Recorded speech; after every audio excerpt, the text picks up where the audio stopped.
Buenos días a todos los presentes. En breves minutos daremos inicio a esta jornada de capacitación. Por favor, únicamente estamos esperando que ingresen todos los dispositivos que se encuentran en sala de espera.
Buenos días a todos los presentes. Para el Consejo de la Judicatura es un gusto contar con su presencia en esta cuarta jornada de capacitación del programa de formación continua denominado Primer Programa de Formación de Control Disciplinario, promovido por la Subdirección Nacional de Control Disciplinario en coordinación con la Escuela de la Función Judicial. El día de hoy cerraremos este primer módulo en el que se ha tratado diversas temáticas relacionadas con los fundamentos de integridad judicial, derechos humanos y su relación con el derecho disciplinario. Con la finalidad de que esta jornada sea de provecho para todos, se solicita cumplir con los siguientes lineamientos con respecto a la reunión virtual. Todos los participantes deberán registrar su asistencia en el link proporcionado en el chat de la sala, requisito para que puedan acceder a su certificado. Se aclara que ninguna otra forma de registro es válida. Cabe recalcar que la entrega de certificados está condicionada a la asistencia y aprobación con al menos 80% del curso de formación continua. Sus preguntas e inquietudes podrán formularlas en el chat a cualquiera de los coanfitriones de la sala. El capacitador indicará el momento oportuno para responder a las mismas. Para evitar interferencias, los micrófonos se encuentran silenciados.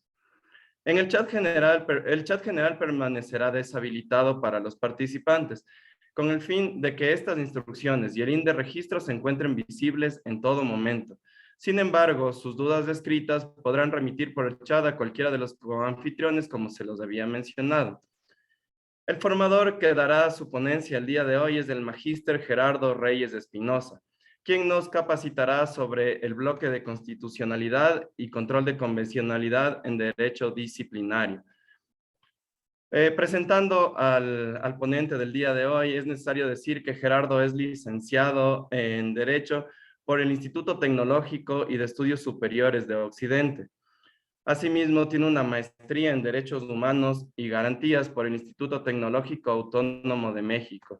También es magíster en Derechos Humanos por la Universidad de Génova, en Italia.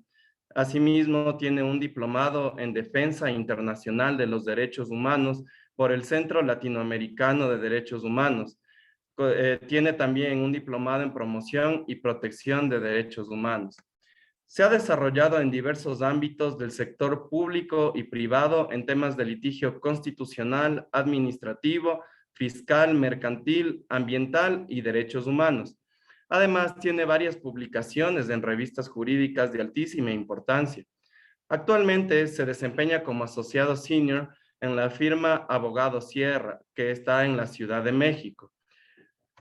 Sin más, por favor, Gerardo, quisiéramos escuchar tu ponencia. Muy bienvenido a esta jornada de capacitaciones Y por favor, tú tienes la palabra.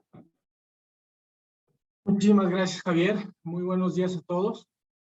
Antes que nada, me gustaría agradecer al Consejo de la Judicatura y a la Escuela de la Función Judicial por invitarme a esta ponencia. Estoy muy contento de estar aquí. Bueno, como ya les comentó algo Javier, bueno, soy el licenciado Gerardo Reyes. Tengo algunos estudios en derechos humanos, es a lo que me he abocado y lo que me gusta promocionar y trabajar día a día.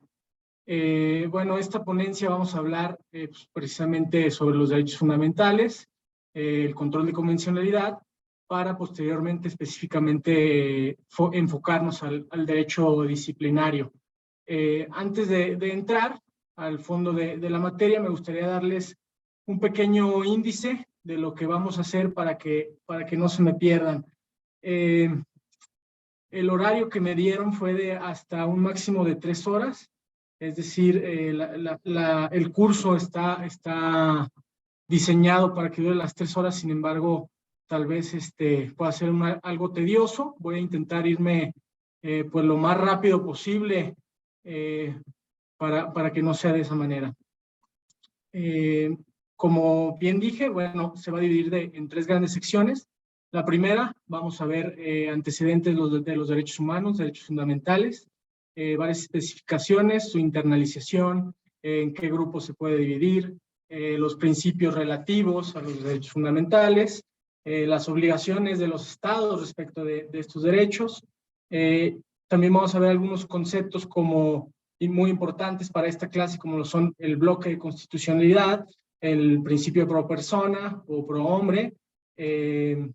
Vamos a ver la jerarquía de las leyes y también vamos a ver, por último, en este primer bloque, si puede existir alguna norma constitucional que a la vez sea una norma inconvencional, es decir, que viole o transgreda alguna disposición normativa de la Convención Americana sobre Derechos Humanos.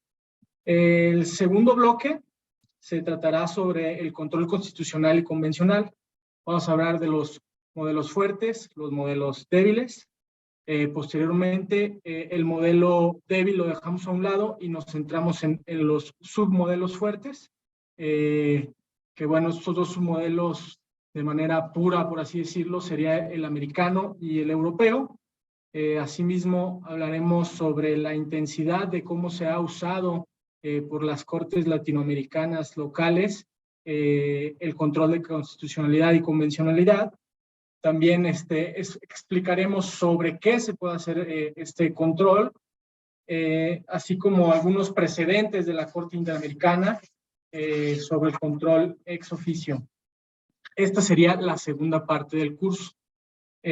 Posteriormente, pasaremos ahora sí al derecho disciplinario, donde veremos los objetivos que tiene el derecho disciplinario, los principios aplicables al derecho disciplinario. Veremos también algunos artículos de la Constitución ecuatoriana referentes al derecho disciplinario, para de ahí partir a la independencia judicial, que es muy importante para este derecho. La independencia judicial, como bien ya lo deben de saber, se divide en la independencia institucional y en la independencia individual. La independencia institucional la veremos de una manera más somera y nos enfocaremos un poco más a la independencia judicial individual para ver las garantías que se necesitan para tener esa independencia y así como los procesos disciplinarios que corresponden a esta independencia individual. Y básicamente, bueno, también veremos algunos precedentes de la Corte Interamericana de Derechos Humanos a lo largo también de este tercer bloque. Y bueno, como ya bien explicó Javier, vamos a intentar que al final de cada sección contestar algunas preguntas, algunas dudas. Tal vez por el tiempo no nos alcance a contestar todas. Sin embargo, pues les pido las manden por escrito y si hubo alguna en que no se pudo contestar a razón del tiempo, les proporcionaré mi correo electrónico y pues podemos comunicarnos de esa manera. A continuación, les voy a compartir mi pantalla con la presentación que les preparé.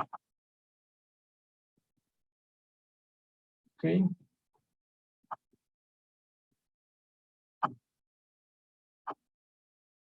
Listo. Javier, ¿me puedes confirmar si efectivamente se está viendo mi pantalla? Sí, Gerardo, se ve perfecto. Ok, de acuerdo. Entonces, pues empezamos. Los antecedentes y la internalización de los derechos humanos. Bueno, la internalización de los derechos humanos empezó a partir de mediados del siglo XX.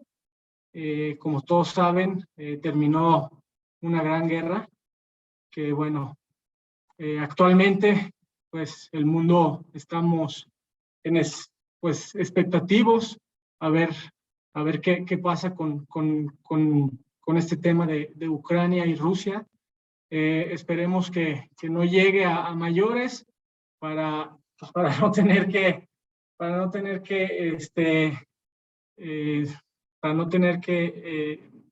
pues hacer otros instrumentos internacionales que eviten estos conflictos y tener paz. Pero bueno, regresando, la internalización empezó con la Declaración Universal de los Derechos Humanos del 48, después de la Gran Guerra, donde el objetivo ya de todos los estados ya era un objetivo común para los pueblos y las naciones, que qué es lo que querían, pues más que nada buscaban la paz. Asimismo, a nivel europeo, se expidió el Convenio Europeo de los Derechos Humanos en 1950, donde, como un dato curioso, tiene un rango de ley local en la Gran Bretaña. Recordemos que la Gran Bretaña no tiene en sí una constitución escrita como la tenemos todos nosotros. Entonces fue por eso que es una de las razones por las cuales el Parlamento hizo suya este convenio europeo de manera local. Unos años después, pues vinieron los pactos internacionales de derechos civiles y políticos, asimismo el Pacto Internacional de Derechos Económicos, Sociales y Culturales, también llamados ECOSOC, de 1966. También como dato adicional, recordemos que el Pacto de Derechos Civiles y Políticos pues estaba siendo impulsado más por los Estados Unidos de Norteamérica, mientras que los derechos económicos, sociales y culturales, este pacto estaba siendo más impulsado por la entonces URSS, Rusia. Bueno, ahora vamos a hablar sobre derechos humanos, derechos fundamentales y garantías. Aquí en mi país hay un gran conflicto, hay un desconocimiento sobre estos conceptos. Anteriormente, antes de la reforma constitucional del 2011, de la Constitución mexicana, el apartado dogmático, es decir, donde se tenían las disposiciones normativas reguladas sobre derechos humanos, se llamaba de las garantías individuales. Posterior a esa reforma, se le cambia el concepto al capítulo y se llama de los derechos humanos. Sin embargo, aquí vamos a ver la diferencia entre derechos humanos, derechos fundamentales y garantías. La diferencia entre estos tres no ha sido una diferencia que llegue a sumar o a abonar para una mejor o una más amplia protección de los derechos fundamentales, sino que únicamente, a mi criterio, han creado confusión. Básicamente, la diferencia entre derecho humano y derecho fundamental, bueno, es la positivización. Es decir, un derecho humano en sentido amplio es aquellos derechos que tienen las personas por el simple hecho de ser personas. No tienen que forzosamente estar positivizadas, reguladas, normadas en alguna constitución o cualquier otra legislación. Mientras cuando se habla de derechos fundamentales, significa que estos derechos humanos ya fueron positivizados, ya se encuentran dentro de una norma y es por eso que se llaman derechos fundamentales. Por último, las garantías. Las garantías no son los derechos, sino son aquellos medios que se utilizan para llegar al derecho. Es decir, poniendo un ejemplo, el derecho a la salud está garantizado está garantizado por el Estado, pues a través de construcción de hospitales, educación para médicos, capacitación, etcétera, etcétera. Entonces, todas estas cuestiones materiales que, valga la redundancia, materializan el derecho, eso es a lo que debemos llamar garantías. Ahora, en el presente curso vamos a hablar indistintamente derechos humanos o derechos fundamentales, a menos que yo indique lo contrario. Por lo mismo que indicaba hace unos minutos, para no crear más confusión. Bueno, ahora vamos a hablar de los tres grandes grupos que la doctrina internacional ha indicado sobre los derechos humanos. El primer grupo que localizan es los derechos de libertad, el segundo son los derechos de participación política y el tercero son los derechos sociales. Bueno, los derechos de libertad son aquellos derechos donde los estados tienen obligaciones de no hacer. Es decir, el estado tiene que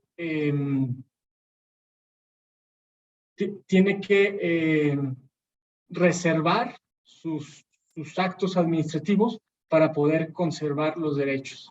Los derechos de participación política, bueno, pues su mismo nombre lo dice, votar, ser votado, opiniones consultivas, etcétera, etcétera.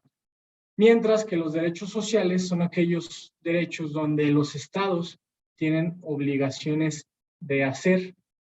Ya lo dijimos anteriormente, pues el derecho a la salud, para garantizar, como dijimos en la lámina anterior, el derecho a la salud, hay que el Estado tiene obligaciones de hacer, entonces, pues para garantizar el derecho a la salud, pues hospitales, médicos, medicinas, etcétera, etcétera. Ahora, bueno, esto es muy básico, sin embargo, como me han comentado, aquí tenemos, están tomando este curso desde jueces y magistrados muy experimentados hasta personas que están todavía estudiando el derecho. Entonces, no me gustaría dejar pasar, una disculpa para todos los jueces y magistrados que ya tienen muy arraigado estos principios, pero vamos a explicarlos. Bueno, el primer principio de los derechos humanos es la universalidad, el segundo es la interdependencia de los derechos, el tercero es la indivisibilidad de los derechos, y un cuarto que ha salido a la luz posteriormente a los tres anteriores es el principio de progresividad. Bueno, la universalidad refiere a que los derechos humanos son para todas las personas sin discriminación alguna. Acá en México, nuestro artículo primero constitucional refiere al principio pro persona. También vamos a hacer un estudio comparado entre la Constitución ecuatoriana y la mexicana, donde refieren a la jerarquía de leyes y a estos principios pro persona. Sin embargo, bueno, el principio de universalidad está establecido en ese artículo y indica que a ninguna persona se le puede mermar o violar sus derechos, sino que se atiende al principio de universalidad y es para todos y todas. La interdependencia significa que existen derechos ligados unos a los otros.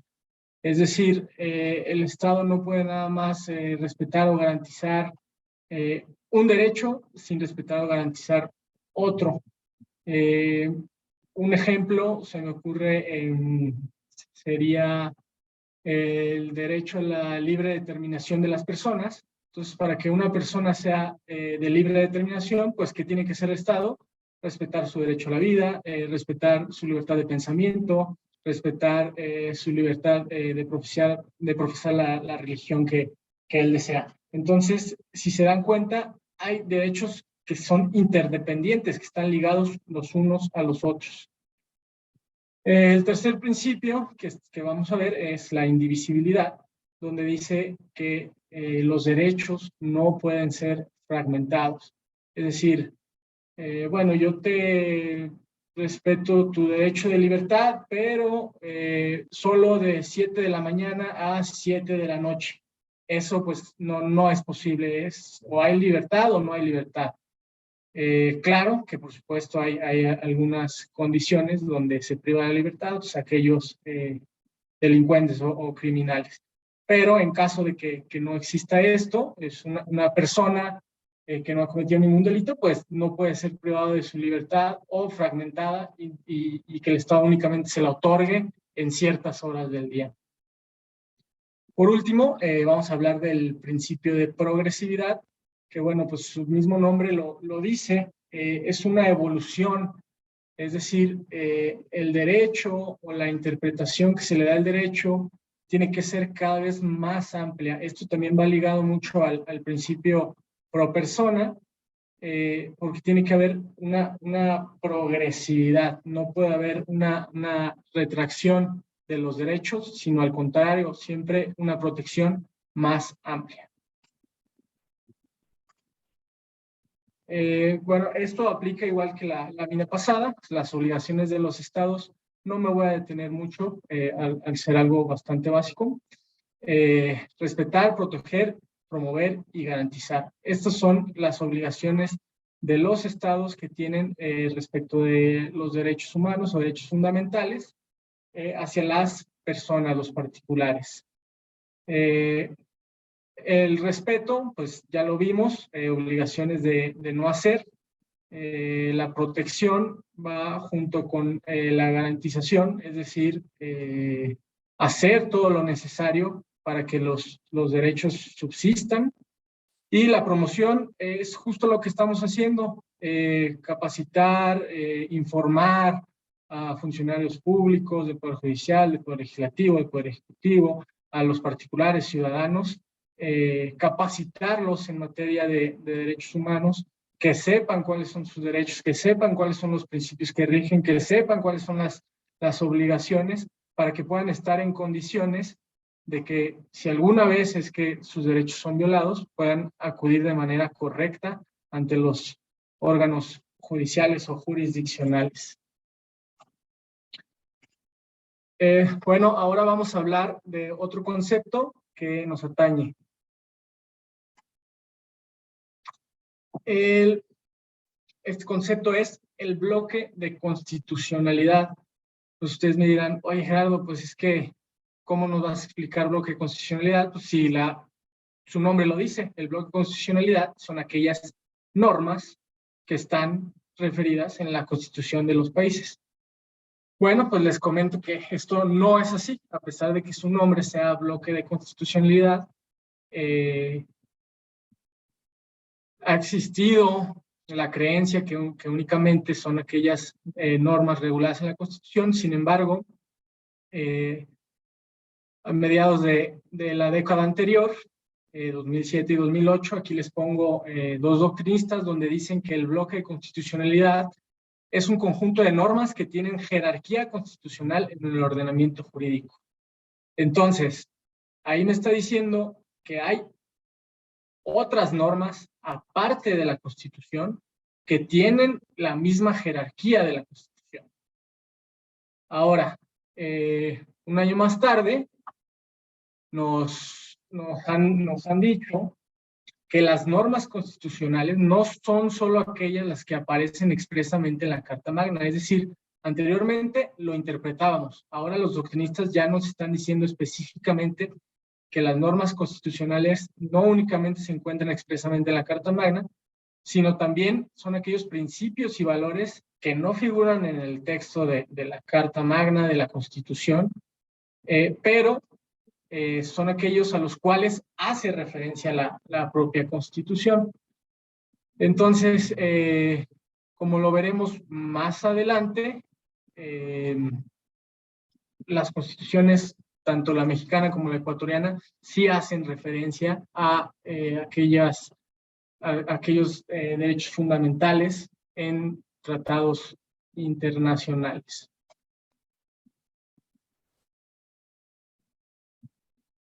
Aquí vamos a hacer un comparativo, un comparativo entre la Constitución ecuatoriana y la mexicana. Les estoy hablando mucho del derecho mexicano sin meterme a especificidades, para que ustedes puedan ver las similitudes y diferencias, y a su vez, una vez que las perciban, ustedes puedan tomar lo que les sirve de estos otros derechos. También más adelante vamos a hablar un poco de derecho americano, europeo, etcétera, etcétera. Pero esto lo hago para que ustedes puedan tomar lo bueno y que también vean lo malo, y eso no lo apliquen al derecho positivo vigente del Ecuador. Bueno, entonces, primero vamos a hablar de la pirámide de Kelsen, de los dos artículos que vienen acá abajo de la lámina. El artículo 425 de la Constitución del Ecuador y el artículo 133 de la Constitución Política de los Estados Unidos Mexicanos, donde, bueno, el del Ecuador nos dice que el orden jerárquico de aplicación de normas será el siguiente, y empieza diciendo la Constitución y posteriormente tratados y convenios internacionales. No me voy a tener a leer todo porque, bueno, tenemos poco tiempo. Mientras que el 133 de la Constitución mexicana dice, esta Constitución, es decir, empieza de nuevo con la Constitución, las leyes del Congreso de la Unión y todos los tratados que estén de acuerdo con las mismas serán ley suprema. Bueno, si nosotros leyéramos estos dos artículos desde un punto de vista del formalismo jurídico, el cual ya está obsoleto, nadie lo usa, entonces diríamos, bueno, la primera y única ley suprema es la Constitución, por el simple hecho de que están dispuestos antes que todas las demás. Sin embargo, de otra interpretación jurídica, como lo es la rama del realismo genovés, diría, bueno, ok, sí, de acuerdo, la Constitución viene primero, pero hay que interpretar la norma, hay que ver qué dicen otros artículos sobre esto, y si efectivamente la Constitución es únicamente la ley suprema, o también hay ley suprema en otras disposiciones normativas. Entonces, como ya lo vimos anteriormente, los doctrinistas nos han dicho que sí. Ahora veamos qué nos han dicho los poderes legislativos a través del tiempo. Entonces, si nosotros comparamos estos artículos que prevén la pirámide de Kelsen con otros artículos como lo son el 417 y el 424 del Ecuador, donde se tiene establecido el principio pro hombre, pro persona o pro homine. Cuando ustedes escuchen cualquiera de estos tres conceptos, se refieren a lo mismo, el cual es aplicar siempre la norma más favorable, mientras que en la Constitución de los Estados Unidos Mexicanos, ese principio se encuentra en el primero constitucional, tal como ya les había dicho. De la interpretación armónica de todos estos artículos, se desprende que sí, efectivamente la Constitución es ley suprema, pero también lo es todas aquellas normas en materia de derechos humanos que establezcan o se interpreten o que protejan, más bien dicho, los derechos fundamentales de las personas. Entonces, por favor, es algo muy importante. En mi experiencia, sí ha habido operadores jurídicos que que más que interpretar las normas, utilizan este formalismo jurídico obsoleto y caemos pues ahora sí que en violaciones a derechos fundamentales por no hacer este ejercicio interpretativo. Como dato adicional, ya vimos que la ley suprema es la Constitución y los tratados internacionales en materia de derechos humanos. Muchos de ustedes ya deben de saber, pero de aquí de nueva cuenta se los informamos. El Ecuador es uno de los miembros de la Organización de los Estados Americanos que cuenta con más adhesiones, aceptaciones, ratificaciones de los instrumentos emitidos dentro del Sistema Interamericano de los Derechos Humanos, lo cual es muy bueno. Sin embargo, pues para que esto llegue a la práctica, se tiene que hacer lo que estamos haciendo aquí, capacitación de los operadores jurídicos para que puedan aplicar todas estas disposiciones normativas internacionales. Algunos de estos instrumentos internacionales de los cuales el Ecuador es parte, bueno, pues por supuesto la Convención Americana sobre Derechos Humanos, el Protocolo de San Salvador, el Protocolo relativo a la abolición de pena de muerte, la Convención para prevenir y sancionar la tortura y la Convención sobre la desaparición forzada de personas, entre otros. Como les comentaba, el Ecuador es uno de los países con más tratados internacionales a nivel de sistema interamericano de los derechos humanos. Ahora, por último, de esta primera sección, también me han preguntado bastante, y antes de que realicen ustedes la pregunta, la respondo. ¿Existen normas constitucionales, es decir, previstas en una constitución, que a la vez pueda ser una norma inconvencional, es decir, que violen o transgredan disposiciones normativas reguladas en tratados internacionales o, en este caso, en la Convención Americana sobre Derechos Humanos? Pues sí, y aquí les va el mal ejemplo. Esto les reitero. Hay ejemplos buenos, ejemplos malos. Por favor, tomen lo bueno y lo malo, véanlo, vean que existe y no lo interioricen, no lo apliquen dentro de su derecho positivo vigente. En México hay una figura que se llama el arraigo a grandes rasgos. Igual no me quiero meter a especificidades porque no son materia de este curso. El arraigo en grandes rasgos es la detención o la privación de la libertad o de movilidad de una persona donde se le ha señalado por delitos de crimen organizado en un periodo de tiempo establecido por la propia Constitución, que ahora vamos a ver. Sin embargo, para que la figura del arraigo opere, no se necesitan formalidades esenciales del procedimiento, no se necesitan pruebas, sino que la figura del arraigo es una detención arbitraria para darle posibilidad al Estado mexicano a que recabe pruebas en contra del indiciado. Esta figura del arraigo está fundada en el artículo 16 de la Constitución de México, donde este artículo 16 es el más rico, el más favorecedor. Es decir, este artículo 16 siempre en casi todas las demandas de amparo, que es nuestro oficio de control constitucional acá, siempre los abogados mexicanos, es raro donde no fundemos alguna demanda en el 16 y el 14 constitucional. Este artículo dice que nadie puede ser molestado en su persona, familia, domicilios, papeles, posesiones sino en virtud del mandamiento escrito de la autoridad competente que funde y motive la causa legal.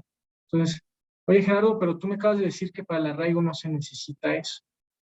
Bueno, pues así es. Más adelante, este mismo artículo 16, en uno de sus párrafos, dice que la autoridad judicial, a petición del Ministerio Público, quien es la persona que tiene el monopolio de la acción penal, dice que en tratándose de delitos de delincuencia organizada, podrá decretar el arraigo de una persona con las modalidades de lugar y tiempo que la ley señale, que, pues bueno, ya se las expliqué. No se necesitan las formalidades esenciales del procedimiento.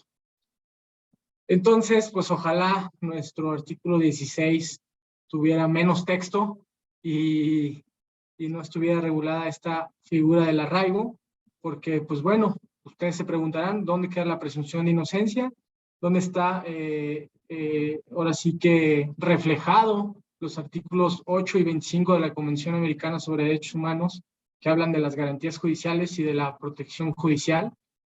¿Dónde se ve reflejado eso? En el derecho local, en la Constitución de los Estados Unidos mexicanos.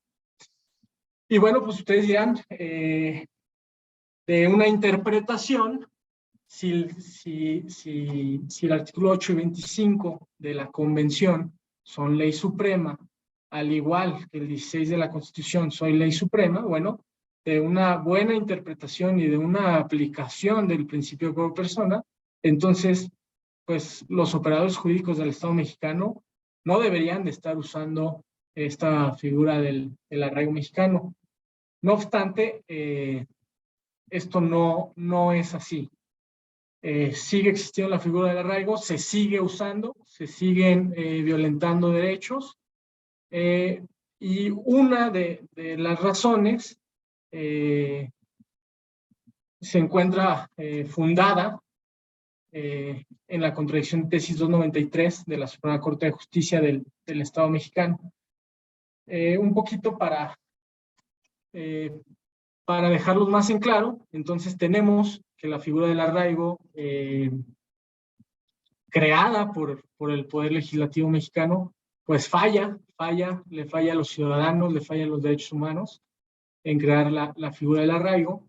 Y ahora vemos cómo el Poder Judicial, no obstante, ha tenido, a mi apreciación, ha tenido pues muy buenas sentencias, pues en este caso falla en la contradicción de tesis 293-2011, porque básicamente primero empieza bien, diciendo que los derechos convencionales tienen idéntica jerarquía de que los derechos constitucionales, tal como lo habíamos establecido previamente, pero al final concluye que todas aquellas restricciones que se encuentren en la Constitución mexicana prevalecerán siempre sobre cualquier derecho, ya sea regulado en la propia Constitución o en otros tratados internacionales.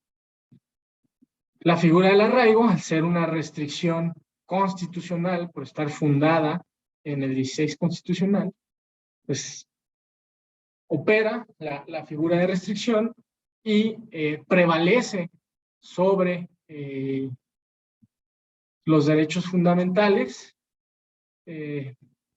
violando específicamente pues, el principio pro persona.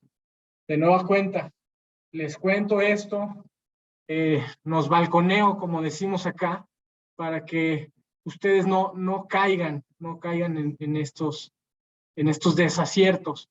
Que, bueno, por cierto, la Corte y sus dos salas han tenido otro tipo de desaciertos y posteriormente, a través de nuevas interpretaciones, han salido avantes y utilizando los criterios y los principios que vimos anteriormente para eliminar este tipo de criterios que no ayudan y que no protegen, que no garantizan los derechos fundamentales, por lo cual yo esperaría en los próximos años se cambie este criterio sobre el cual, como ya indicamos, donde la restricción constitucional prevalezca sobre los derechos fundamentales de la Convención o de la Constitución.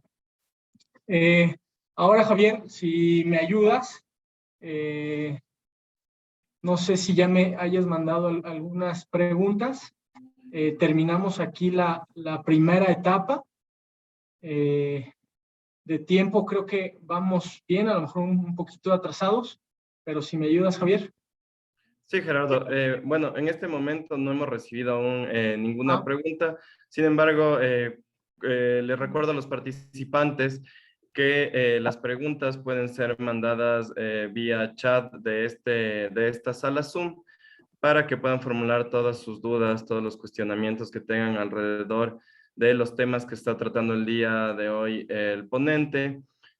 También es válido recordar a todos los participantes que el link de registro de asistencia se encuentra asimismo en el chat de la sala Zoom para que puedan proceder todos los asistentes a registrar su asistencia y de esa forma también a acceder posteriormente a un certificado de este primer programa de formación de control disciplinario.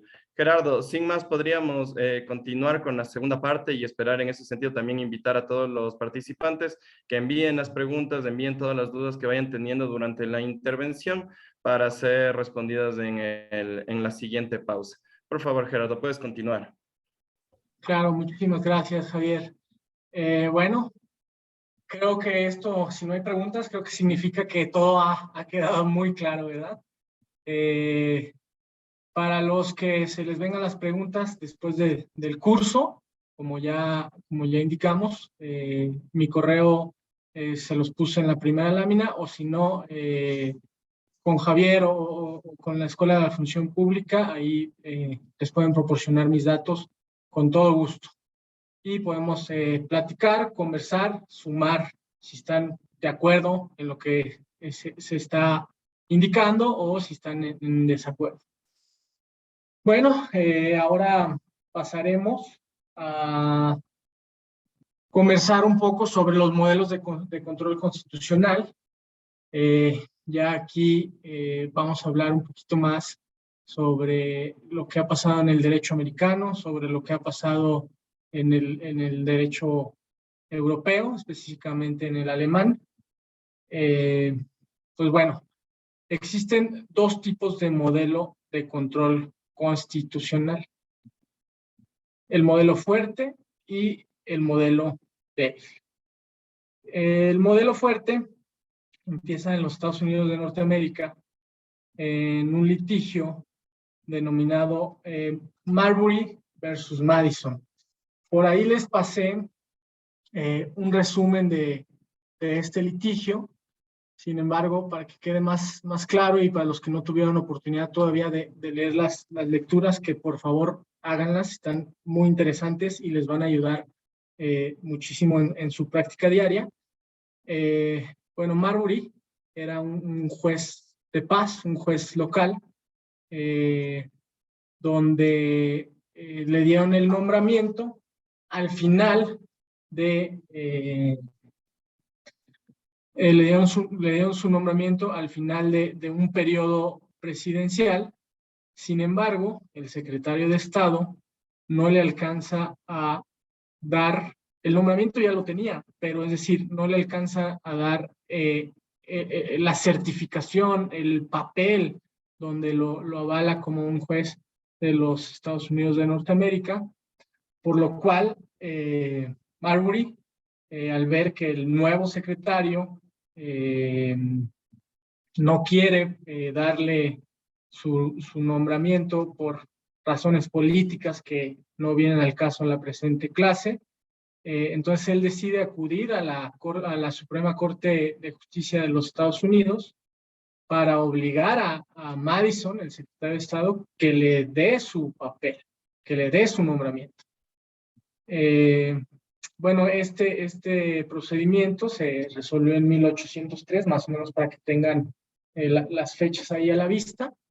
Pues básicamente Marbury acude ante la Corte Suprema de los Estados Unidos de Norteamérica, fundado en en una disposición normativa denominada Judiciary Act de 1789. Esta ley le otorgaba la procedencia a Marbury para acudir directamente ante la Corte Suprema. Sin embargo, lo que se resolvió de fondo, en este caso Marbury versus Madison, fue que no se tomó en cuenta este procedimiento promovido por Marbury, en virtud de que la Constitución americana ya tenía previstos aquellos casos de procedencia de cuándo se podía acudir directamente a la Suprema Corte Americana, siendo que el caso de Marbury no estaba previsto en la Constitución, sino que únicamente estaba previsto en esta legislación denominada Judiciary Act de 1789.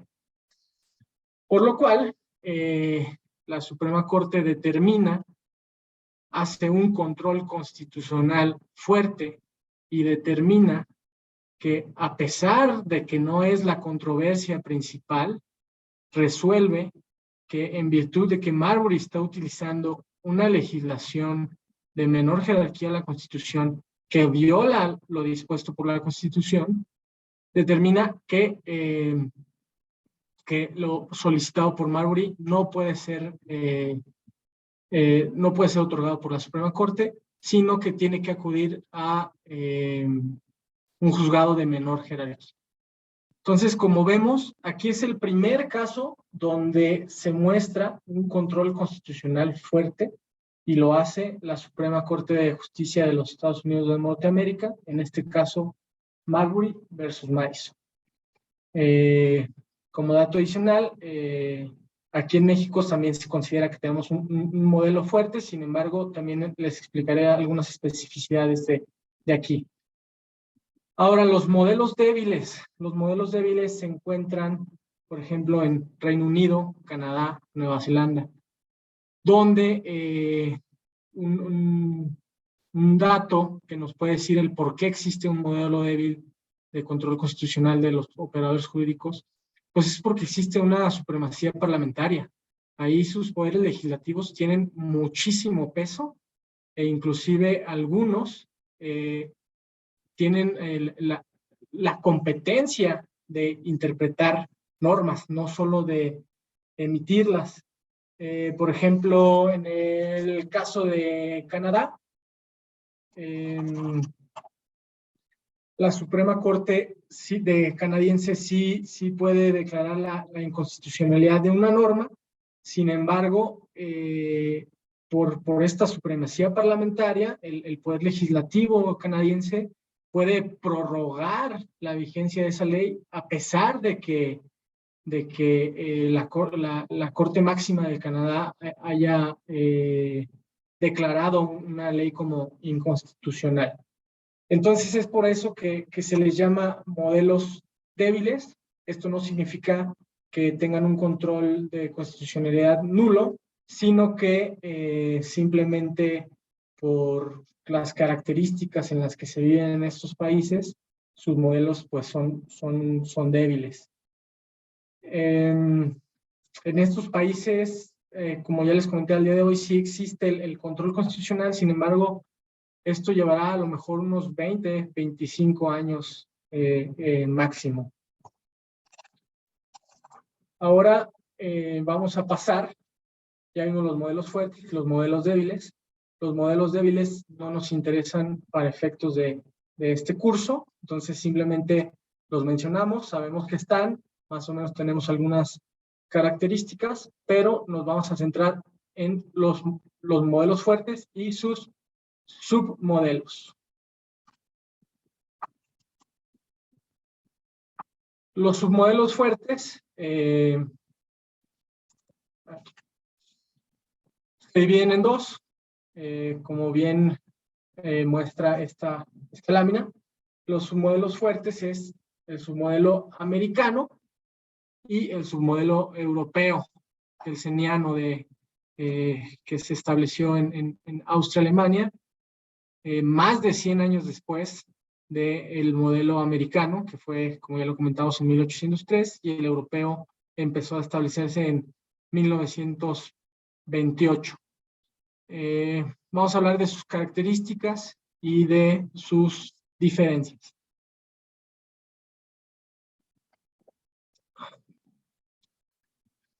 Bueno, el modelo americano, su primera característica y diferencia al modelo europeo es que la Corte Suprema es parte del Poder Judicial, mientras que en el modelo europeo existe una Corte Constitucional autónoma, que no es parte del Poder Judicial. En algunos estados de Latinoamérica existen estas cortes constitucionales y en otras, como lo es México, no existe una corte constitucional autónoma al Poder Judicial, sino que la Suprema Corte es también quien hace el control constitucional. Bueno, la segunda característica es el control difuso y el control concentrado. El americano usa el control difuso, el cual refiere a que todos los jueces y juezas del Estado pueden realizar el control de constitucionalidad siempre ajustándose al ámbito de sus funciones reguladas en la Constitución y leyes orgánicas. Mientras el control concentrado, como su nombre lo dice, únicamente lo puede hacer un órgano, que este es la Corte de Control Constitucional autónoma del Poder Judicial. Entonces, esa es la segunda gran diferencia. Digo, hay más de estas 5 que voy a comentar, pero estas son las diferencias esenciales. Repitiendo, el control difuso, todos los jueces y juezas en el ámbito de sus funciones, sean jueces a nivel federación o sean jueces locales, lo pueden realizar siempre en el ámbito de sus funciones reguladas en las propias constituciones federales o locales y las leyes orgánicas. Mientras el control concentrado únicamente lo pueden realizar las Cortes de Control Constitucional. Por otro lado, tenemos las características y diferencias 3 y 4, que van ligadas las unas una a la otra. En el modelo americano, el control difuso puede ser por una cuestión incidental. Es decir, pasamos al cuarto, existe un conflicto entre partes. Sin embargo, el juez, el operador jurídico, la jueza, prevé que alguna disposición normativa que se está aplicando al caso está violentando alguna norma convencional o constitucional, lo prevé y hace un control para separar o para no aplicar, dependiendo del caso, esa norma. Es decir, la controversia, la litis, no era la inconstitucionalidad de la norma aplicada. La litis principal puede ser un arrendamiento, una compraventa, etcétera, etcétera. Sin embargo, pues hay conflicto entre dos partes que tienen una litis separadas a la cuestión de constitucionalidad y los jueces y juezas, por cuestiones incidentales no propias de la litis, hacen este control y realizan este dictado de resoluciones bajo el control difuso, tal como se hizo la Corte norteamericana en 1803, en el caso Marbury versus Madison. La litis no era si la Judiciary Act de 1789 era constitucional o no. La litis era el nombramiento, la certificación que deseaba Marbury que le dieran para él poder ejercer sus funciones judiciales. Por otro lado, pues bueno, tenemos en el europeo vías directas y son casos abstractos. Es decir, no se necesita un interés jurídico, un interés legítimo para acudir a estas vías directas, sino que dependiendo la regulación constitucional, en algunas regulaciones los particulares, en algunas operadores, otras personas jurídicas del Estado pueden acudir a las vías directas, donde la controversia sí sea la inconstitucionalidad o inconvencionalidad de la norma, para que la Corte de Control Constitucional pueda allegarse de los elementos, de las pruebas, y decida el conflicto de si la norma es inconvencional o inconstitucional. Por último, tenemos la quinta característica y diferencia que vamos a mencionar, que es sobre qué se hace con la norma considerada inconvencional o inconstitucional. Bueno, pues los modelos puros, los modelos americanos, lo que hacen es inaplicar la norma al caso concreto, mientras que el modelo europeo puede llevar a la invalidez total de la norma, es decir, que no solo le aplique lo resuelto a las partes, sino que tenga un efecto general en las personas dentro del Estado. Es decir, acá en México le llamábamos a la inaplicación de la norma al caso concreto, le llamamos la fórmula Otero, es decir, Otero toma de Tocqueville que las resoluciones emitidas únicamente pueden afectar a las partes de la controversia y a nadie más. Mientras el modelo europeo, como ya lo mencionamos, sí puede una resolución donde no solamente afecte a las partes, sino que pueda llegar a tener un efecto general en las personas. Hasta aquí, espero ya estén mandando sus preguntas. Todavía no es el momento de preguntas, pero ya nos metimos como a cuestiones un poquito más complejas. Ya no es tanto lo general de la primera sección. Entonces, recordándole, por favor, le manden sus preguntas a Javier. Ahora, vamos a ver algunas características o especificidades que se les ha dado al control de convencionalidad y constitucionalidad a lo largo del tiempo, es decir, cómo es que los operadores jurídicos, los jueces y juezas, han tomado o han usado el control de convencionalidad o constitucionalidad en sus resoluciones.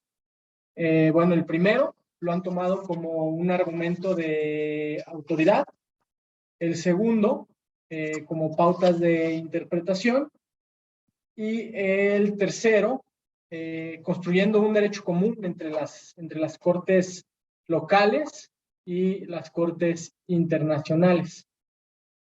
Bueno, el primero, en una intensidad de control de convencionalidad como argumento de autoridad, es en palabras vagas o de uso común, es cuando las juezas y jueces dicen, bueno, A es igual a B por mi razonamiento personal que tengo, y además la Corte Internacional, la Corte Interamericana de Derechos Humanos, también dice que A es igual a B por el mismo razonamiento que yo hice. Es decir, esto es así porque yo lo digo y además mi argumento lo refuerza la Corte Interamericana. Caso contrario, como pautas de interpretación, cuando las juezas y jueces y todo aquel operador jurídico dice A es igual a B porque la Corte Interamericana así lo dijo y yo me adhiero a su razonamiento, a su interpretación jurídica. Entonces, es así porque una corte internacional ya lo dijo, ya lo interpretó. Estoy de acuerdo, no tengo por qué ir más allá.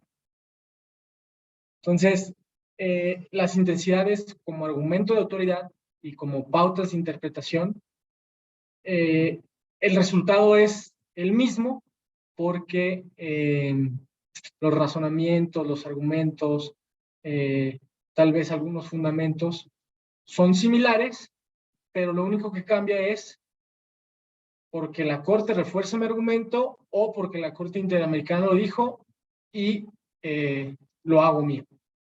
Mientras la última intensidad de control de convencionalidad y constitucionalidad que les mandé en sus lecturas indica que hay una intensidad donde se construye un derecho común, es decir, que las juezas y jueces pueden disponer o resolver A es igual a B, porque yo lo digo, pero además A es igual a B por otros razonamientos, otros fundamentos, pero me dan el mismo resultado que el mío. Entonces, ahí hay un derecho común, un derecho local, un derecho internacional que te llevan al mismo resultado. Entonces, estas intensidades son importantes para los operadores jurídicos que las conozcan, porque muchas veces las hacen valer, pero no han previsto de la doctrina y una vez estudiando esto, bueno, ya saben si van a dictar sus resoluciones como argumento de autoridad, como pautas de interpretación o construyendo el derecho común. Ahora vamos a responder la pregunta sobre qué fuentes internacionales se puede hacer el control de convencionalidad. Bueno, esto nos lo ha dicho la Corte. Cuando hablo nada más de la Corte, me refiero a la Corte Interamericana de Derechos Humanos. Cuando hablo de Supremas Cortes, por lo general trato de referir a la mexicana, a la ecuatoriana, a la americana, etcétera, etcétera. Pero entonces, para que no se me pierdan un poquito aquí con mi lenguaje, cuando indico nada más corte, es que me estoy refiriendo a la Corte Interamericana de Derechos Humanos. Bueno, la Corte Interamericana de Derechos Humanos en su jurisprudencia, varias lecturas que les mandé, ha dispuesto, ha interpretado que el control de convencionalidad, además de hacerse sobre los instrumentos internacionales vinculantes, como lo son convenciones y protocolos, también se debe hacer sobre la misma jurisprudencia emitida por la Corte Interamericana de Derechos Humanos. Es decir, no únicamente limitar el control a lo establecido en los tratados internacionales, sino también apropiarse que los jueces locales en el ámbito de sus funciones se apropien de la jurisprudencia, es decir, de la interpretación que la Corte Interamericana de Derechos Humanos ha hecho sobre los dos anteriores, las convenciones y los protocolos. Aquí como un dato adicional y otra vez tratándoles de dar a conocer lo que pasa en otros países. Primeramente, en México no se reconocía o la Corte, la Suprema Corte de Justicia de la Nación Mexicana dispuso en un primer momento que únicamente las resoluciones y jurisprudencias de la Corte Interamericana en contra del Estado mexicano son las aplicables al Estado mexicano. Posteriormente, y como lo dije en el primer bloque, ha habido cambios interpretativos para bien, y este fue uno de ellos. También ya salió otro criterio de la Suprema Corte de Justicia Mexicana, donde dice que no únicamente aquellas resoluciones dictadas en contra de México son las aplicables haciendo un control de convencionalidad dentro de México, sino son todas aquellas resoluciones dictadas por la Corte en contra de todos los estados pertenecientes a la Organización de Estados Americanos y que hayan consentido las funciones contenciosas de la Corte Interamericana de los Derechos Humanos. Bueno, después de este pequeño paréntesis, vamos a referir a las declaraciones. Las declaraciones, así como las convenciones y protocolos, son instrumentos internacionales. No obstante, las declaraciones no son vinculantes, por lo tanto, no se puede hacer un control de convencionalidad sobre las declaraciones.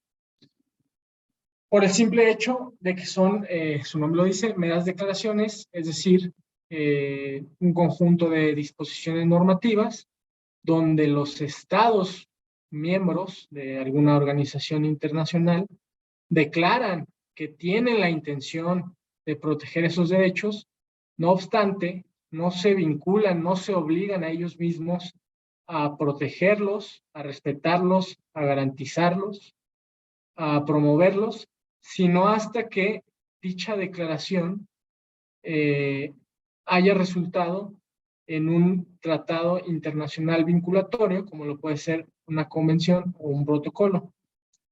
Básicamente, pues la diferencia es un tanto procesal, porque, bueno, pues las declaraciones únicamente son meramente informativas y de deseo, mientras que la convención y protocolos ya son disposiciones normativas que no solo informan ni que solo indican el deseo de los estados de que en algún futuro próximo desean protegerlos, sino que los estados ya se obligan a partir de la firma, adhesión, ratificación del convenio, del protocolo, a aplicarlos vinculatoriamente dentro de su estado, ya sea por el Poder Ejecutivo, por el Poder Legislativo o por el Poder Judicial, siempre y cuando dentro de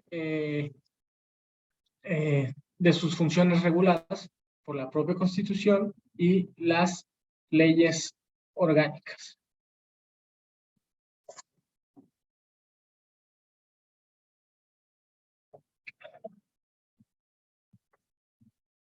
Muy bien, ahora vamos a pasar, me parece que tengo dos criterios, sí, así es. Exacto. Ya estamos en la recta final de esta segunda sección. Ya vamos a estar un poquito más a lo práctico.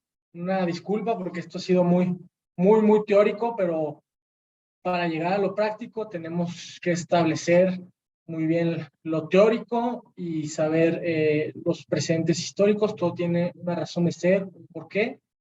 Y no me gustó irme directamente a lo práctico, porque luego se llega a aplicar todas estas cuestiones que estamos informando sin saber el por qué o el para qué o por qué existe. Entonces, es por ello que ha sido un poquito, a lo mejor, tediosa, pero es indispensable que ustedes hayan sabido todo lo anterior comentado.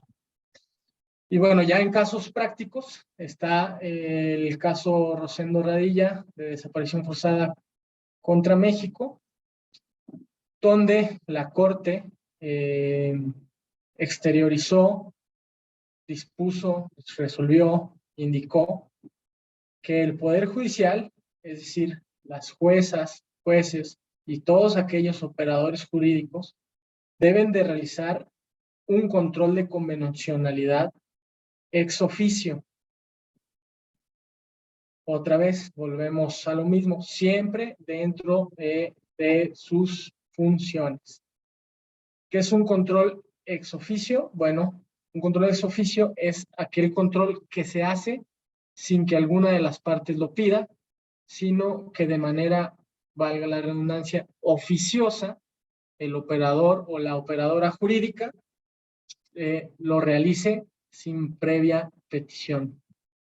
Es decir, una corte donde prevea, tal como regresando al origen del control constitucional y convencional fuerte, el juez que prevea, igual que la Suprema Corte en el caso Marbury versus Madison, toda vez que ninguna de las partes hizo valer la constitucionalidad, sin embargo, el juez previó la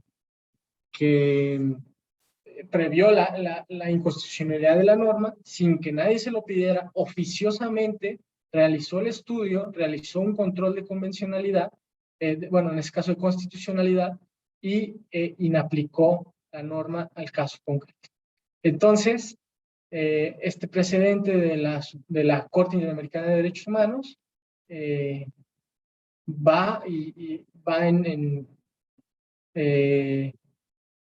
paralelo a lo establecido en el origen del control de constitucionalidad y convencionalidad.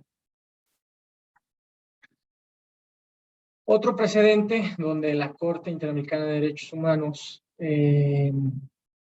ha establecido que el control de nueva cuenta tiene que ser de manera oficiosa y no únicamente cuando lo pidan las partes, es en el voto razonado de Antonio Trinidad Cansado, este juez que tuvo un doble periodo en la Corte Interamericana de Derechos Humanos, que llegó a ser presidente de esta corte y que al día de hoy me parece que está en la Corte Internacional de Justicia, allá en Holanda.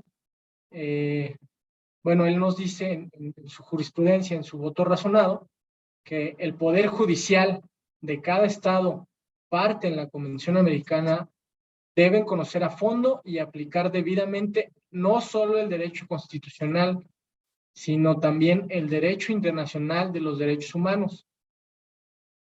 Esta es una obligación a partir de este tercer párrafo del voto razonado, diciendo, no solo hagas control constitucional, también haz un control de convencionalidad. Y una segunda obligación es la que voy a leer a continuación, donde reitera la lámina pasada del caso Rosendo Radilla, donde se explica que los jueces deben ejercer un control ex oficio, otra vez, reiterativo, tanto de constitucionalidad como de convencionalidad. Para no dejar lugar a dudas, lo vuelvo a mencionar, constitucionalidad y convencionalidad. Anteriormente, bueno, los operadores jurídicos, pues es normal que pues al no conocer o al no haber aplicado anteriormente el control constitucional o el control convencional, pues se dificulte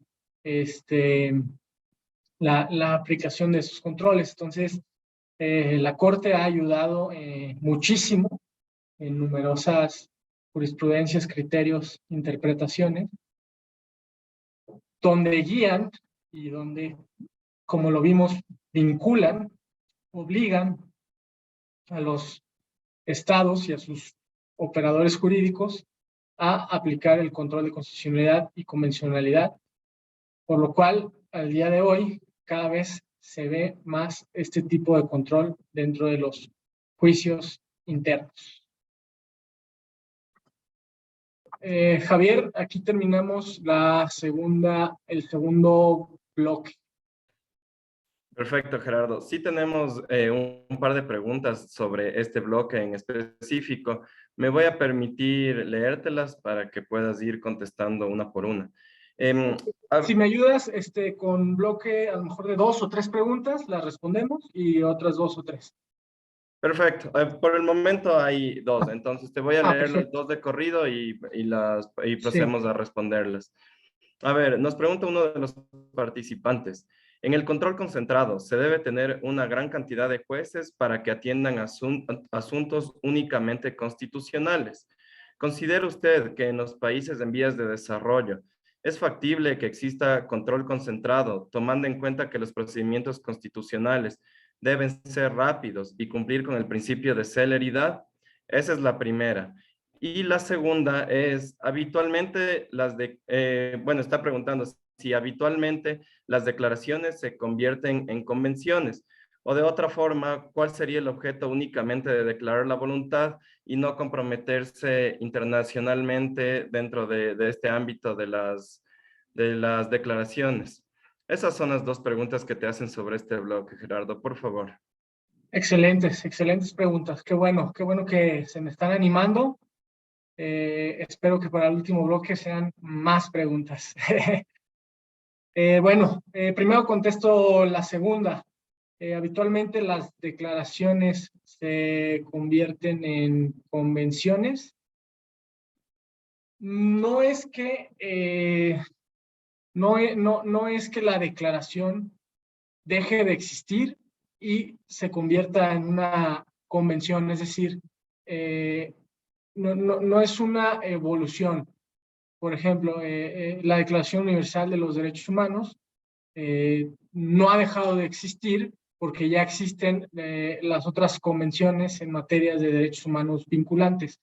Por lo general, cuando existen las declaraciones, sí que no son vinculantes o obligatorias, respondiendo específicamente a la pregunta, por lo general sí llegan a hacerse convenciones, protocolos, etcétera, vinculantes, pero en un instrumento internacional aparte.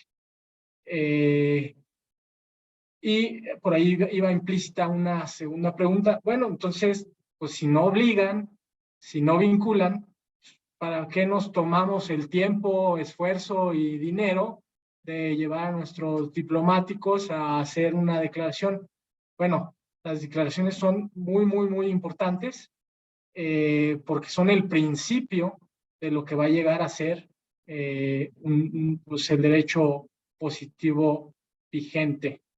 Entonces, por eso que yo considero a las declaraciones importantes, a pesar de que no sean vinculatorias, porque son el primer paso para llegar a la positivización de los derechos. Y Javier, si me ayudas otra vez a la primera pregunta que tenía mucho background. Claro, perfecto. Ahora te la leo. Dice la primera pregunta. En el control concentrado se debe tener una gran cantidad de jueces para que atiendan asuntos únicamente constitucionales.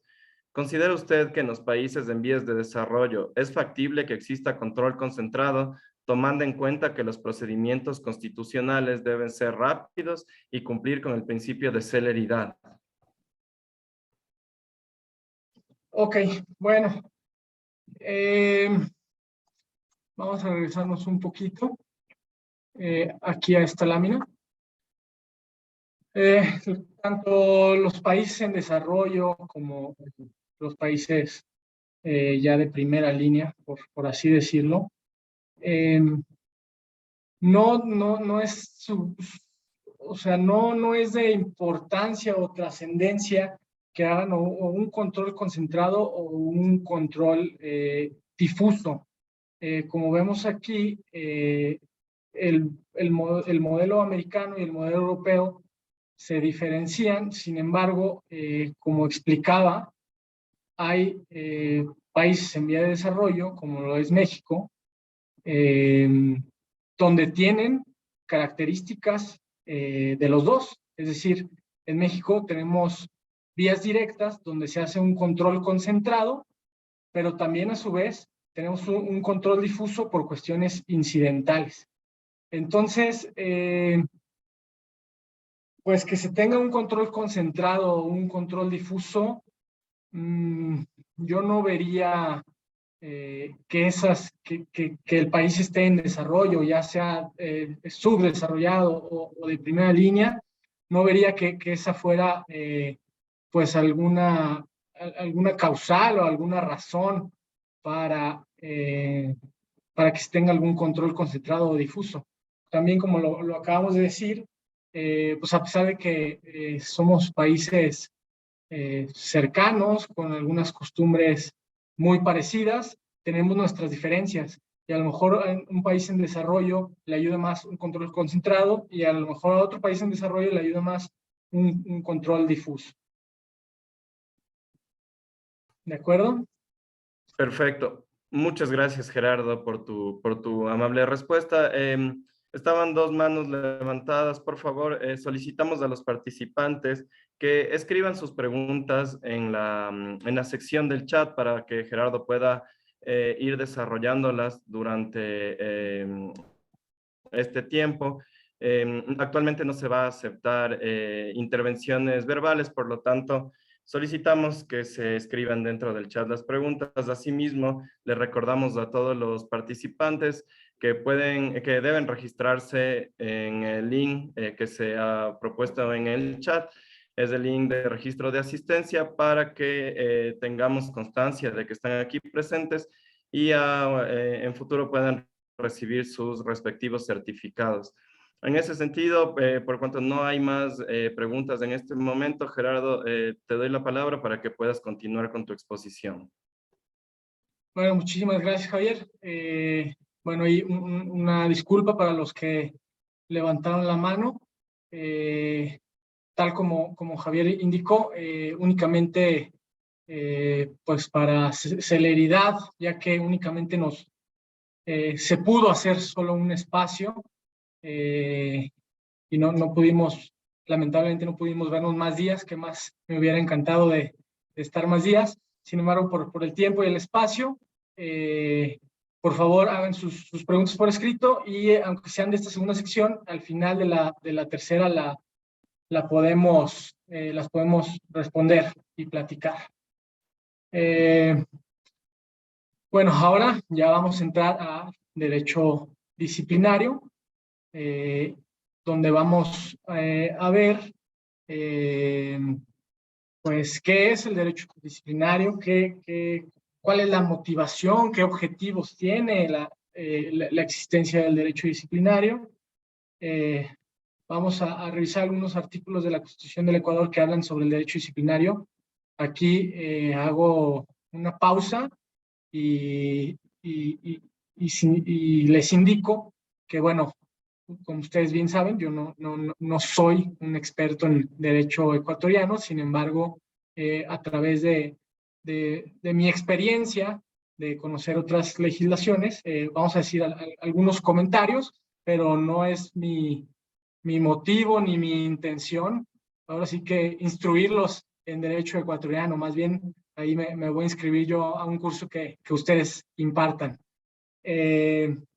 Vamos a hablar de la independencia judicial, ya sea la institucional o la individual, que de la individual nos deriva ya los procesos, bueno, antes a las garantías que se deben de tener para la independencia judicial individual y posteriormente ver los procesos disciplinarios. Bueno, empezamos con esta tercera sección, agradeciendo pues, su tiempo y bueno, el derecho disciplinario se puede ver como un instrumento para ejercer acciones punitivas del Estado en contra del ejercicio indebido de la función pública. Es decir, el Estado tiene la posibilidad, la facultad, la potestad de revisar las conductas que realizan sus funcionarios públicos. Y ahora, pues todo esto, ¿para qué? ¿Para qué existe el derecho disciplinario? Por ahí una de las lecturas que les mandé indicaba que, y de las cuales coincido, ahí volviendo otra vez y aplicando las intensidades, bueno, uso este argumento como una pauta interpretativa, así lo dijo el autor, y asimismo lo considero correcto y lo hago mío. Este doble objetivo del derecho disciplinario decía que uno de ellos es el mantenimiento del servicio público mediante la correcta actuación de los servidores, sancionando las conductas contrarias a la ley. Asimismo, y la que me parece a mí más, el objetivo más importante es mejorar la actividad del Estado. Otra vez, todo lo que dijimos atrás cada vez tiene relevancia ya en la practicidad. Mejorar la actividad del Estado garantiza el principio de progresividad, de evolución, de dar un mejor servicio, de dar una mejor atención, de proteger más ampliamente los derechos fundamentales de las y los ciudadanos.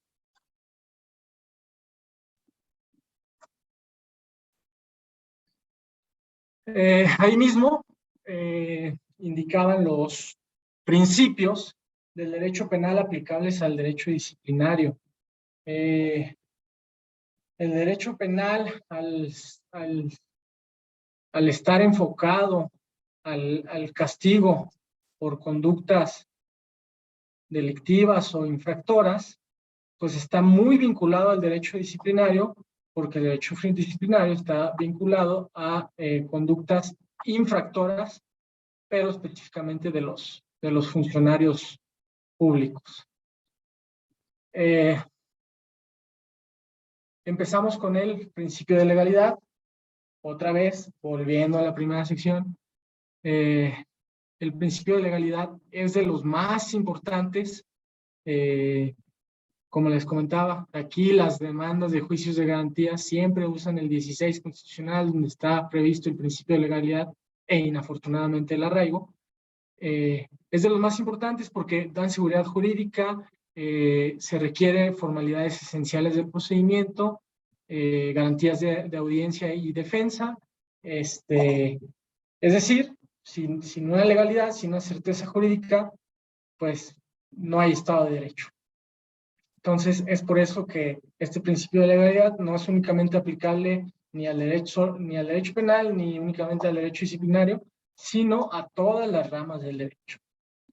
Ahora, el principio de tipicidad, que sí es muy relativo, arraigado, ya sea al derecho penal o disciplinario, o inclusive también al derecho administrativo fiscal, últimamente por resoluciones y jurisprudencias de las diversas cortes locales. El principio de tipicidad es la descripción de la conducta específica aparejada con una sanción.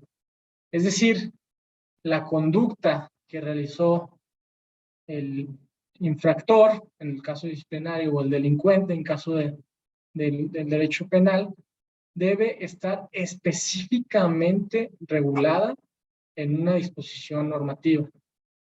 Si la conducta a castigar no está específicamente regulada, normada, descrita, entonces esa conducta no se puede castigar a través de ese fundamento del cual se intentó castigar.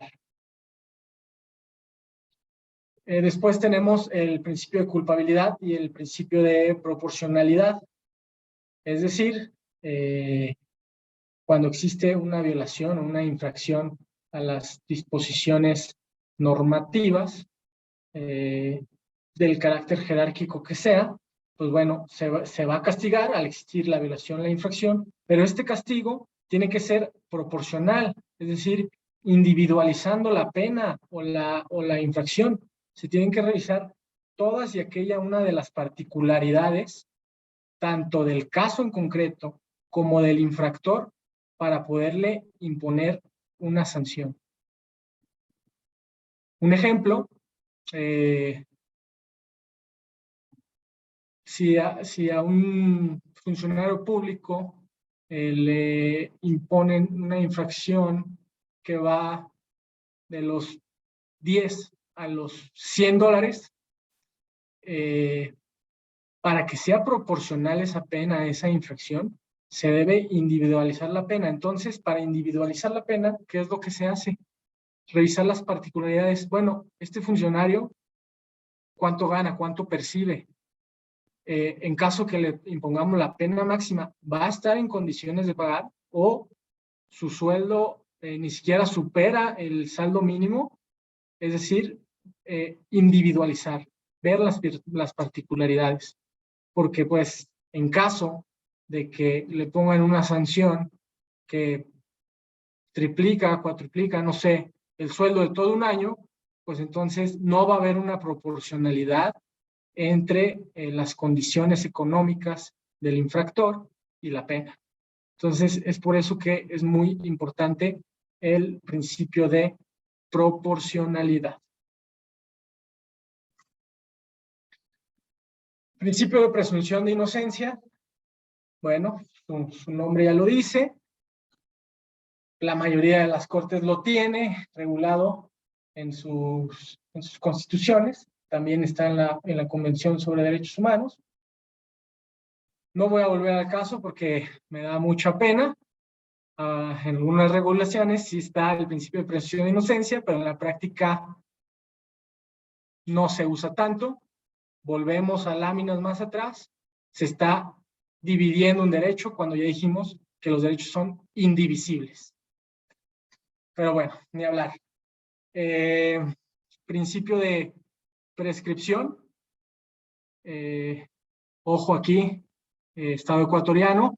Después vamos a ver estos artículos de la Constitución, por favor.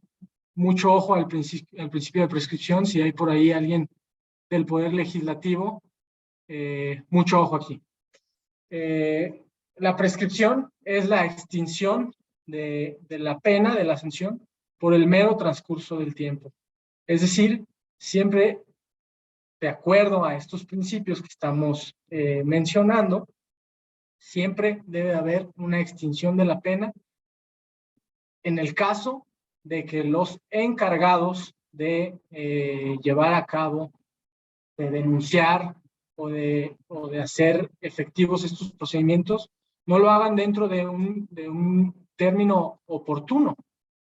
Es decir, un funcionario público a lo mejor de 1870, que le empiecen su procedimiento disciplinario en el 2022, ya cuando se cambiaron las leyes, ya cuando existe otra constitución, se le estaría violando el principio de prescripción. Entonces, este principio de prescripción no es que ayude a los funcionarios públicos ni a los delincuentes, en el caso de derecho penal, no es que les ayuden a, bueno, cometer el delito, la infracción, y me voy y me escondo tanto tiempo y listo, al paso del tiempo me extinguen la obligación. No es eso, no va por ahí, sino que va más allá, y el principio de prescripción es obligar al Estado a que realice sus tareas en un tiempo oportuno de revisión, en este caso, de las conductas de los funcionarios públicos. Después tenemos el principio non bis in idem y el principio in dubio pro reo. Este primero que acabamos de mencionar, clásico, nos lo enseñan en Teoría General del Proceso 1. Nadie puede ser juzgado 2 veces por el mismo delito. Y no es que no nos confundamos, porque por ahí he tenido estudiantes donde dicen, bueno, pues yo cometo un delito, me castigan y lo vuelvo a cometer otra vez. No se refiere a eso, sino que el mismo acto no se puede juzgar 2 veces. Si cometiste el mismo delito en 2 actos distintos, bueno, ahí no aplica el principio non bis in idem, porque son 2 actos distintos. Y bueno, posteriormente, el principio in dubio pro reo, que es cuando exista una duda insuperable, en caso de duda, siempre favorecer al reo, al indiciado, al investigado. ¿Por qué? Porque la obligación del Estado es probar la conducta infractora en el derecho disciplinario o la conducta delictiva en el derecho penal.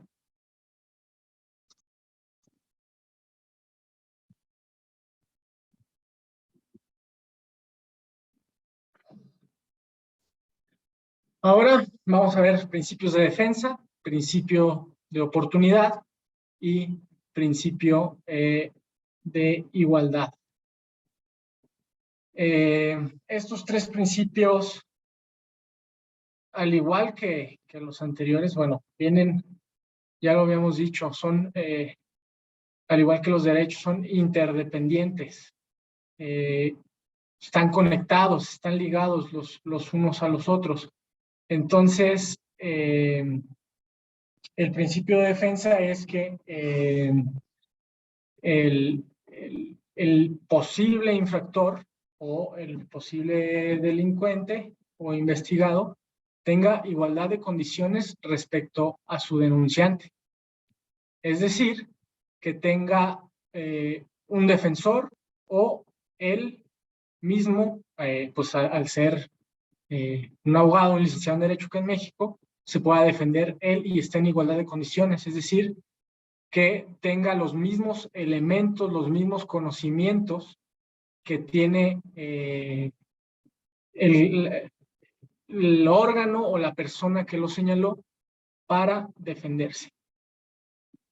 Eso me lleva al principio de igualdad y no discriminación, que bueno, acá en México tenemos las llamadas categorías sospechosas del también artículo 1 constitucional, donde dice nadie puede ser discriminado por razón de género, edad, preferencias, religiones, costumbres, etcétera, etcétera.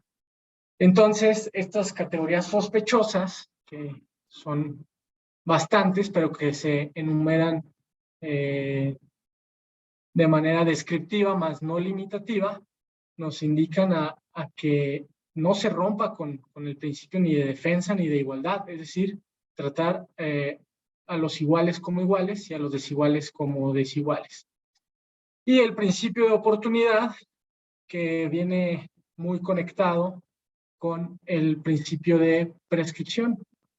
Otra vez, es un funcionario que dejó de ser funcionario en 1980, que en el 2022 apenas le van a iniciar un procedimiento, a lo mejor la persona ya puede estar fuera de sus facultades mentales o no sé, ya bastante viejo.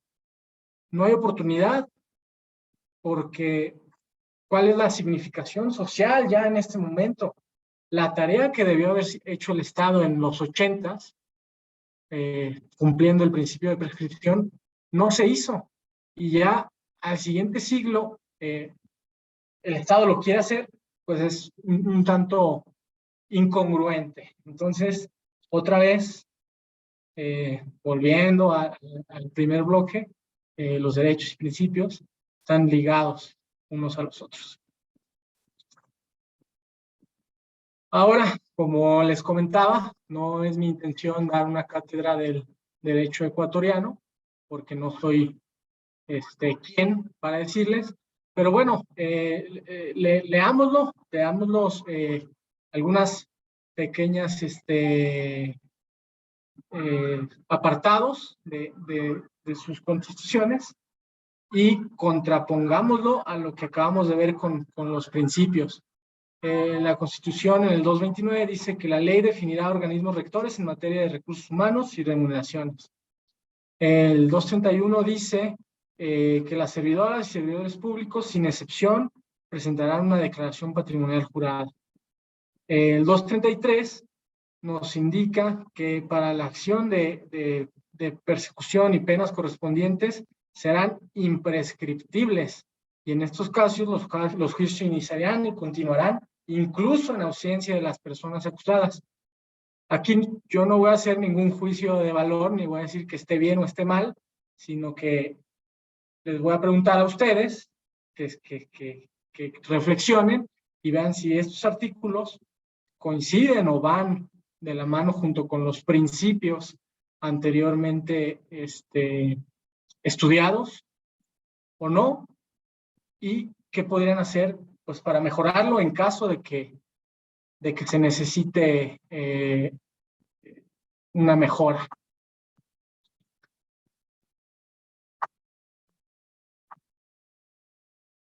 Ahora vamos a hablar de la independencia judicial en el derecho internacional. ¿Qué ha dicho el derecho internacional sobre la independencia judicial. Ya otra vez vimos un poquito de teoría, de doctrina, cuestiones sustantivas, y ahora ya vamos a cuestiones más adjetivas, más de procedimiento, que creo que es un poquito más amigable. Bueno, pues la Corte Interamericana de Derechos Humanos, en 2 casos contra Venezuela, y otra vez, estos casos que yo pongo y que les mandé para sus lecturas son casos ejemplificativos y no significa que únicamente en esos casos se funde lo que se explica en la lámina que se está estudiando. Hay muchísimas resoluciones de la Corte Interamericana y de otras cortes donde pueden ayudarnos a reforzar todo lo estudiado. Sin embargo, pues, por cuestiones de espacio y tiempo, únicamente se enumeran algunas. Por ejemplo, estas 2 de la Corte Interamericana y las 2 en contra del Estado venezolano. La Corte ha indicado que la independencia judicial es un pilar básico de las garantías del debido proceso, motivo por el cual debe ser respetado en todas las áreas del procedimiento. Asimismo, la Corte ha indicado que la independencia judicial radica en evitar que el sistema judicial en su conjunto, es decir, en lo general, y sus integrantes en lo particular, que más adelante vamos a ver lo general y lo particular, evitar que sean sometidos a posibles restricciones, presiones o cualquier acto indebido que puedan menoscabar el ejercicio de sus funciones.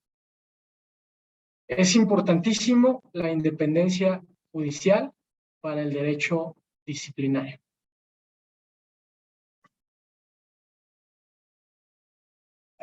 También la doctrina internacional nos ha indicado que existen 2 dimensiones de la independencia judicial. Como anteriormente ya nombramos, existe la independencia institucional en su conjunto por lo general y existe la independencia en lo individual. La independencia institucional en su conjunto refiere a las garantías que deben existir para que otros poderes no intervengan en el sistema judicial del Estado. A nosotros, los estados latinoamericanos, nos encanta tener como jefes de Estado del Poder Ejecutivo a personas con mucho poder que pueden de manera fáctica, a veces legal, a veces no tanto, donde tengan mucha injerencia y mucho poder sobre los otros 2 poderes, el poder legislativo y el poder judicial. Algunos han mejorado, otros empeorado, es decir, la progresividad que se busca no es siempre, lamentablemente, no es siempre para mejora. A veces la mejora de unos años cae al año siguiente, pero después vuelve a mejorar, siendo que el ideal sería que la progresividad y la evolución siempre fuera hacia adelante, hacia la protección más amplia. No obstante, bueno, pues el derecho no es una ciencia exacta, por lo tanto, no podemos decir como las matemáticas 1 más 1 es 2, sino al ser una ciencia inexacta, a veces evolucionamos, a veces damos pasos para atrás. Pero bueno, volviendo a las dimensiones de la independencia judicial, la primera, la independencia institucional, es o refiere a que los poderes legislativos o ejecutivos no tengan injerencia sobre el sistema judicial y sus resoluciones. Esta independencia institucional, hasta ahí la vamos a dejar. Sí es parte de nuestro estudio, pero nos interesa más la independencia individual para poder llegar a los procesos de derecho disciplinario. Entonces, la doctrina internacional nos ha dicho que la dimensión de la independencia judicial individual es que existan jueces y juezas independientes, porque sin ellos no existiría una verdadera, un verdadero sistema judicial, porque al estar viciados, como más adelante lo vamos a ver, el sistema judicial podría caer en una,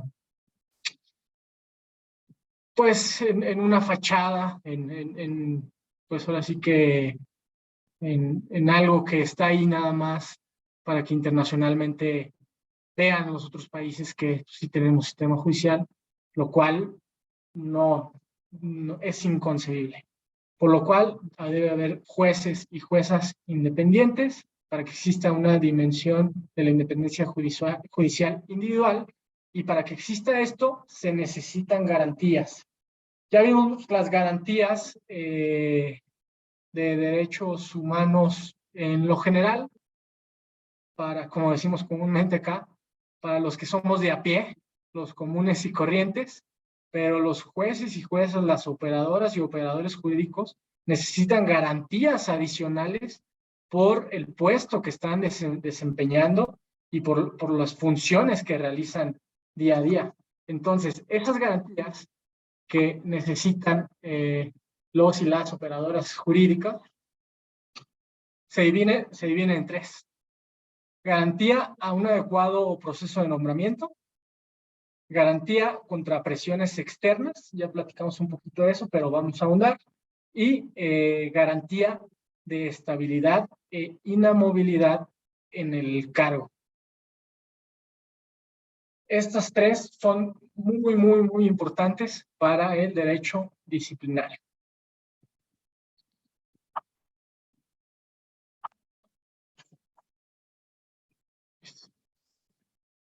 Como muestra la presente lámina, garantía un adecuado proceso de nombramiento. ¿Qué significa esto? Que los jueces y juezas que llegan a precisamente ser operadores jurídicos tengan los méritos y la capacidad profesional para desempeñar sus funciones. Por ahí se dice que popularmente que el primer acto de corrupción es aceptar un cargo público por el cual no estás capacitado para desempeñar. Entonces, por ahí se dice que ahí empieza la corrupción. También para garantía del adecuado procedimiento de nombramiento, hay que